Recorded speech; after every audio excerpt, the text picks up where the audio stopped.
Welcome to the Office of Learning Services workshop on Succeeding with ADHD, Part 3. General information is shown here regarding the differences between the DSM-4 and DSM-5 criteria for the disorder. According to the DSM-4 criteria, the age of onset for the disorder was thought to be before the age of 7. The DSM-5 considers several inattentive or hyperactive impulsive symptoms present before the age of 12. The DSM-4 considered 6 or more symptoms of inattention and/or hyperactivity impulsivity at any age sufficient for the diagnosis. The DSM-5 has relaxed criteria for adults that include 6 or more symptoms through age 16, 5 or more symptoms age 17 or older.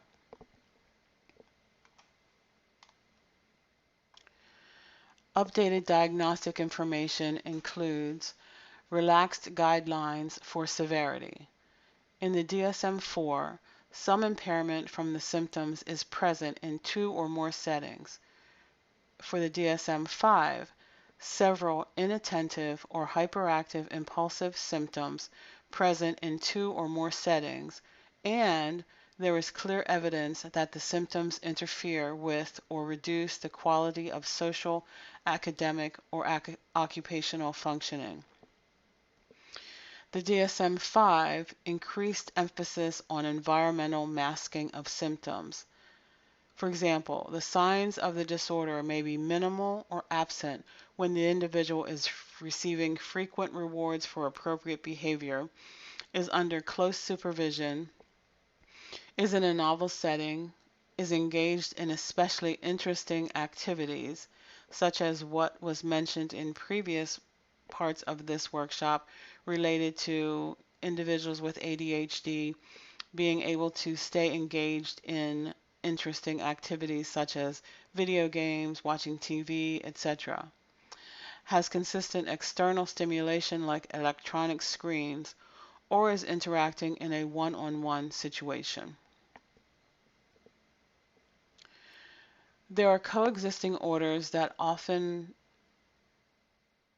are found with ADHD. Individuals with ADHD frequently have coexisting disorders. Factors related to comorbidity, greater severity of ADHD symptoms, low parental income, decreased parental life satisfaction, parental ADHD, depression, antisocial personality disorder, and substance abuse. In the chart, you will see these disorders with the percentage of individuals who have ADHD who also have these comorbid disorders. One thing should be known, ADHD occurs in all countries and in all ethnic groups. ADHD is very common in both child and adult ADHD.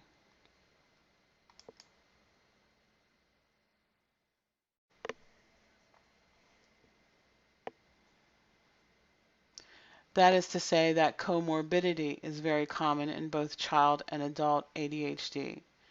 It produces additional impairments in major life activities. It affects life course, may require adjustments to ADHD treatments, often require separate interventions from ADHD treatments.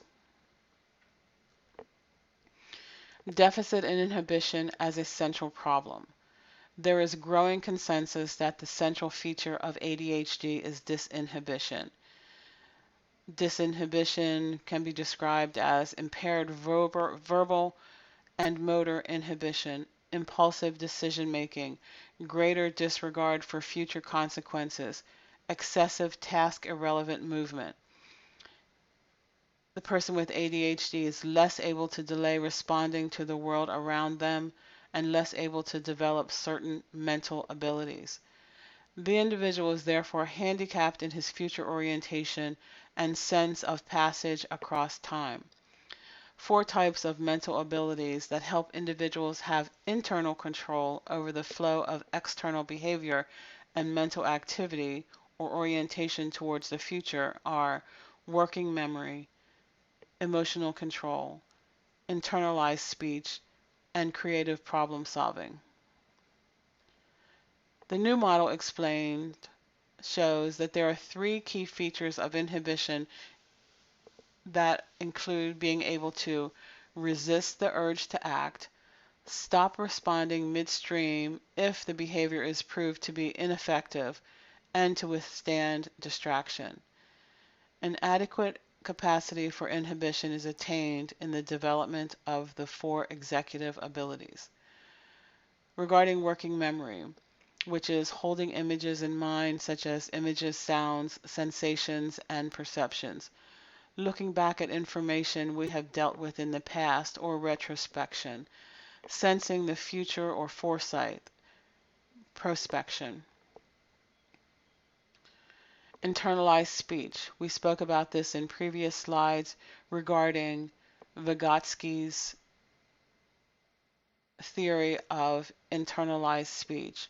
By age 10, self-directed private speech is developed, and we are able to have an internal dialogue including reflection, description, question, instructing ourselves. In conjunction with working memory, internalized speech creates internal rules for how to respond to specific situations based on past experiences, future orientation, how we imagine to go into the future. Emotional control. Initially, emotion is expressed towards others. Gradually, emotion is expressed internally, which allows self-control. In conjunction with working memory and internalized speech, emotional control allows us to have intrinsic motivation, persistence, determination, willpower. Immediate rewards are no more focused on, but the individual has the motivation to work towards future goals. In this sense, emotional control helps us to focus on the future. Creative problem solving. This consists of 2 parts. Analysis, which helps us to take behavior patterns apart, and synthesis, which helps us to recombine behavior into noble patterns. Creative problem solving, in conjunction with the other 3 executive abilities, helps us to adapt to new information, predict what may happen, invent strategies, especially to future events. The 4 executive abilities therefore enable children to organize and carry out increasingly complex sequences of responses. Behavior becomes more internally regulated, persistent, efficient, and goal-directed. Linking inhibition, self-control, and the executive functions. Inhibition comprises the foundation for self-regulation and executive functioning. Those mental processes we use for sustaining problem solving toward a goal. Those capacities that enable a person to engage successfully in independent, purposive, self-serving behavior, planning, effective performance. Inhibition comprises inhibiting the dominant response, whether it is motor, verbal, cognitive, or emotion. Interrupting ongoing behavior. Interference control, protecting the executive functions from distractions. Self-regulation, any action a person directs towards oneself, a behavior to the self, so as to change their own subsequent behavior, what they otherwise would have done. In order to change to the likelihood of a future consequence, you cannot direct an action at yourself without inhibiting your responses to the ongoing environment. They are mutually exclusive. By executive functioning, we mean those mental processes we use for sustaining problem solving toward a goal. Those capacities that enable a person to engage successfully in independent, purposive, self-serving behavior like volition, planning, purposive action, effective performance. The use of self-directed actions to choose goals and to select, enact, and sustain actions across time toward those goals in the context of others. There are major types of executive functions, such as self-awareness or metacognition, inhibition and interference control, nonverbal and verbal working memory, emotional, motivational, self-regulation, planning, and problem solving. In ADHD, there's a problem with harmonious coordination of the four executive abilities, bringing about problems with inhibition. This results in specific behaviors including jumping, running around, shouting, fidgeting, squirming. I'm sure you have seen these children in classrooms, in the mall, in houses of worship. Because they can't resist their immediate edge to react to events, individuals with ADHD have difficulties to hold and remember information, to recall the past, and to anticipate the future, which is involved in working memory. There is delayed internalized speech, reports of failure to hold back some speech, less able to describe, instruct, and question themselves from within. They are also less able to generate internal rules to control themselves and regulate behavior across time. Also, emotions remain more public, less internalized, and less self-controlled. They often are more emotionally immature and more prone to anger and frustration. Here are some of the deficits with executive function injuries: social deficits, poor self-restraint, emotion and drive regulation deficits, deficits in ethical, moral conduct, economic deficits. Six-level hierarchy of executive functioning. Level 1, this is the pre-executive, cognitive abilities from which the specific executive functions are developed. The features of this are arousal, attention, memory senses, visual spatial ability, and speech. Level 2, instrumental, self-directed, moment-to-moment actions used for initial self-control. The features of this level are self-awareness, self-direction of actions, privatization of actions, and interaction of executive functions to achieve human reasoning. Level 3, methodical, self-reliant, uses the instrumental executive function level for meeting daily needs of survival and self-care by creating a sequence of actions, a method needed to attain a near-term goal. Features of this level: self-care, hygiene, personal safety, self-defense, acquiring environment. Level 4, tactical, reciprocal, uses the lower executive function levels for self-regulation across daily social interactions. Features of this level: reciprocity and trading, sharing, turn-taking, vicarious learning, etiquette, rule following. Level 5, strategic, cooperative, uses the tactical and lower executive function levels to achieve mid-term to long-term goals. New abilities: the individual now uses a group of others. Cooperation, for self-regulation to achieve common goals. Extended utilitarian. This level reflects the long-term outcomes of executive function for one's longer-term welfare, such as achieving educational milestones, degrees, getting occupational promotions, resource maintenance, etc. ADHD disrupts 5 levels of executive function, but especially the tactical and higher levels, thereby creating a disorder of self-regulation across time. These individuals lack intrinsic motivation and thus have attention problems with the tasks in which they are involved. They are also not able to analyze, take apart, and find solutions to problems, limiting their ability to future situations. In ADHD, all 4 executive abilities are compromised. They have problems with tasks that will have them organize and sustain over time.